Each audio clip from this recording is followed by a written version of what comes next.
దేవుని పరిశుద్ధ నామానికి స్తోత్రం కలుగునుగాక. దేవునితో ఈ దినమనే కార్యక్రమంలో ఈ ఉదయకాలం ముందు మిమ్మల్ని అందరినీ కలవడాన్ని బట్టి ప్రభు నామాన్ని గనపరుస్తున్నాను. ఈ వాక్యం మీకు దీవెనకరంగా ఉంది కదా, తప్పకుండా మీ స్నేహితులతో పంచుకొని మీరు చూస్తూ వారు కూడా ఈ యొక్క ఉదయకాలం ముందు దేవుని యొక్క వాక్యాన్ని ప్రత్యేకంగా ధ్యానం చేస్తూ ఈ దినమును ప్రారంభించాలని, వారు ప్రారంభించేటట్లుగా మీరు కూడా సహాయపడాలని మీకు మనం చేస్తున్నాను. ఈరోజు దేవుడు మన కోసం సిద్ధపరిచిన వాక్యాన్ని మనం చదువుకుందాం. సమూయేలు గ్రంథం, మొదటి సమూయేలు గ్రంథం 2వ అధ్యాయము మొదటి వచనాన్ని మనం చదువుకుందాం. సమూయేలు మొదటి గ్రంథము 2వ అధ్యాయము మొదటి వచనంలో కొంత భాగాన్ని మనం చదువుకుందాం. యెహోవాయందు నాకు మహా బలము కలిగెను. యెహోవాయందు నాకు మహా బలము కలిగెను. నా ప్రియ సహోదరి సహోదరులారా, ఈరోజు దేవుడు మనకిస్తున్న వాగ్దానం, దేవుని యందు మనకు మహా బలము కలుగుతుంది అని ఆయన వాగ్దానం చేస్తున్నాడు. ఒకసారి ఈ వాక్యం యొక్క బ్యాక్గ్రౌండ్లో మనకు వెళితే, ఈ వాక్యము ప్రత్యేకంగా వాగ్దానం పొందుకున్న ఒక అద్భుతమైన వ్యక్తి యొక్క బ్యాక్గ్రౌండ్లో మనకు వెళితే, ఈ వాగ్దానం మన జీవితంలో ఏ రకంగా దేవుడు మన నెరవేర్చబోతున్నాడో మనకు అర్థమవుతుంది.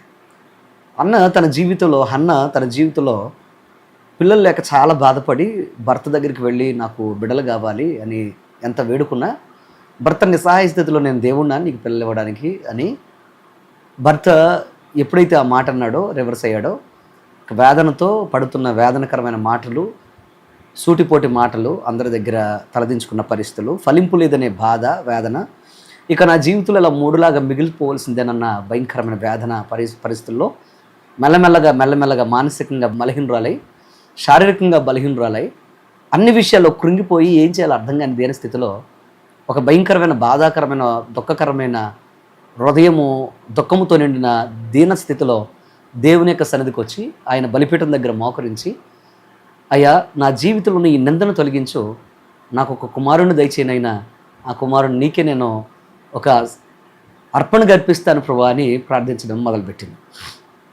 అలా ప్రార్థన చేయగా దైవజనుడు చూసి దగ్గరికి వచ్చి, దైవజనుడు దేవుని యొక్క ప్రేరేపణతో అన్నాడు, మరలా ఇదే ఋతువుకు నువ్వు వస్తావు, అప్పుడు నువ్వు ఖచ్చితంగా ఒక కుమారుని కంటావు అని, ఆ కుమారుడితో నువ్వు దేవుని సన్నిధికి వస్తావు అని చెప్పాడు. ఎప్పుడైతే ఆ మాట తీసుకొని వెళ్ళిందో దేవుడు ఆ కుమార్తెను దర్శించడం, హన్నాను దర్శించడం, ఆ తర్వాత పాలు విడిచిన తర్వాత తన కుమారుని పట్టుకుని దేవుని మందిరానికి వచ్చి ఆ కుమారుని దేవునికి ప్రతిష్ఠించిన తర్వాత ఒక అద్భుతమైన మాట ఉంటుంది. ఏమనంటే, యెహోవా యందు నాకు మహా బలము కలుగుచున్నది అని చెప్పింది.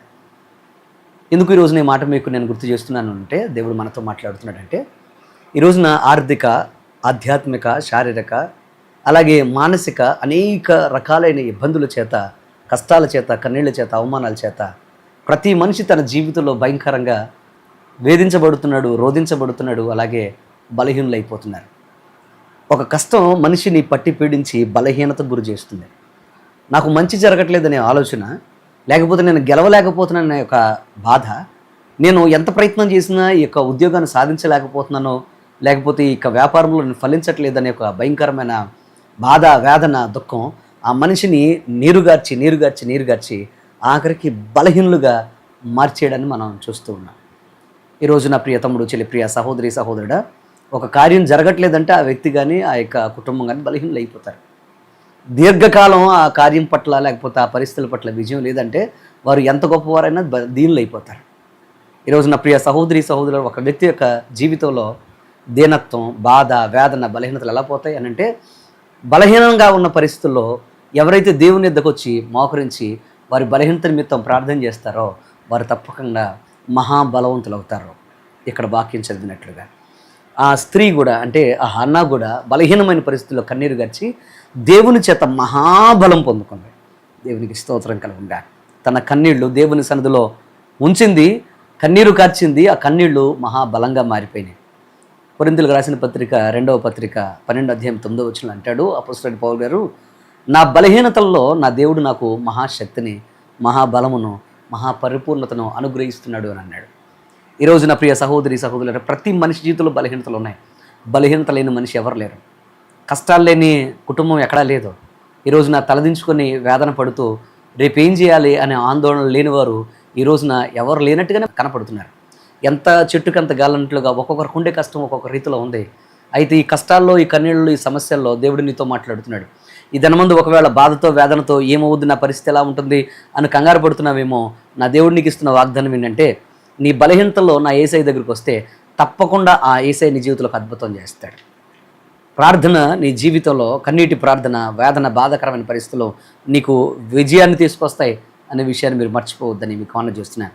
ఫిలిప్పీలకు రాసిన పత్రిక 4 అధ్యాయం 6 నుంచి 7 వచనాలు మీరు గమనిస్తే, ఏ విషయంలోనూ మీరు చింతపడకుండా ప్రార్థన చేయండి, మీకు బలమనిస్తానని దేవుడు మాట్లాడుతున్నాడు.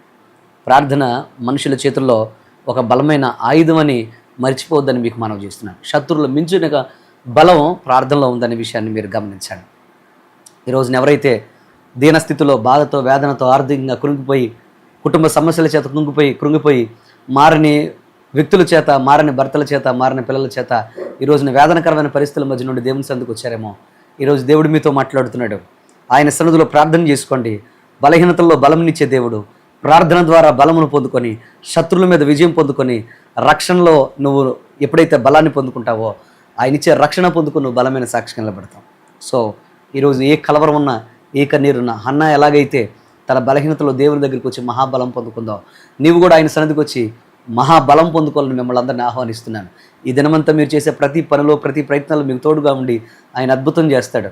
ఏం కంగారు పడకండి, దేవుడు మీకు మహాబలాన్ని ఇస్తాడు. ఎక్కడ బలహీనులయ్యారో నిన్ను అక్కడే బలవంతులుగా నిలబెడతాడు. ఎక్కడ కోల్పోయారో అక్కడే నీ జీవితంలో అద్భుతం చేస్తాడు. ఎక్కడ ఉద్యోగం రాక వేదన పడ్డావో అక్కడే నీకు ఉద్యోగం ఇస్తాడు. ఎక్కడ అప్పులు పాలయ్యావో అక్కడే అప్పులు ఇచ్చేటట్లుగా నిన్ను మార్చేస్తాడు నా దేవుడు. లెట్స్ ప్రే, ప్రార్థన చేసుకుందాం. ఈరోజు అటువంటి దేవుడు నీ జీవితంలో కార్యం చేస్తున్నాడు. మా పరమ తండ్రి, నీ కొందనాలు స్తోత్రాలు ప్రభు. ఉదయకాలం ముందు ఈరోజు మీరు మాతో మాట్లాడినందుకు కొందనాలు స్తోత్రాలు. ఈ యొక్క నా దిక్కుందాలు ప్రభు, వాక్యం ఎంతమంది అయితే దినాన్ని ప్రారంభిస్తున్నారో వారందరి జీవితంలోకి అద్భుతం జరుగునుగాక. బలమైన కార్యాలు చేసే గొప్ప తండ్రి, బిడ్డలందరి జీవితంలో బలమైన కార్యం చేయండి నాయన. వాక్యం విని ప్రార్థనలు ఏకీభవిస్తున్నారు జీవితంలో ఈ దినమందు ఒక అద్భుతం జరుగునుగాక. పరలోక ద్వారాలు తెరిచి బలహీనమైన పరిస్థితులు బలముగా మార్చి, అవమానాలు ఆశీర్వాదాలుగా మార్చి, దీవెనగా బిడ్డలందరినీ మీరు ముందుకు నడిపించాలి. ప్రతి కలవరం యేసు నామములో లయమైపోవునుగా. బలమైన నీ యొక్క సన్నిధిలో బలమైన ఆశీర్వాదాన్ని అనుభవిస్తూ ముందుకు నడిచే భాగ్యం దయచేయమని సమస్త మహిమ ఘనత నీకు అర్పిస్తూ ప్రార్థనలో ఏకీభవించిన వారు ఏ దేశంలో ఉన్నా, ఏ ప్రాంతంలో ఒక అద్భుతం చేయమని యేసు నామమున అడుగుచున్నాను తండ్రి. ఆమేన్. ఆమేన్. God bless you. దేవుడు మిమ్మల్ని దీవించును గాక. ఆమేన్.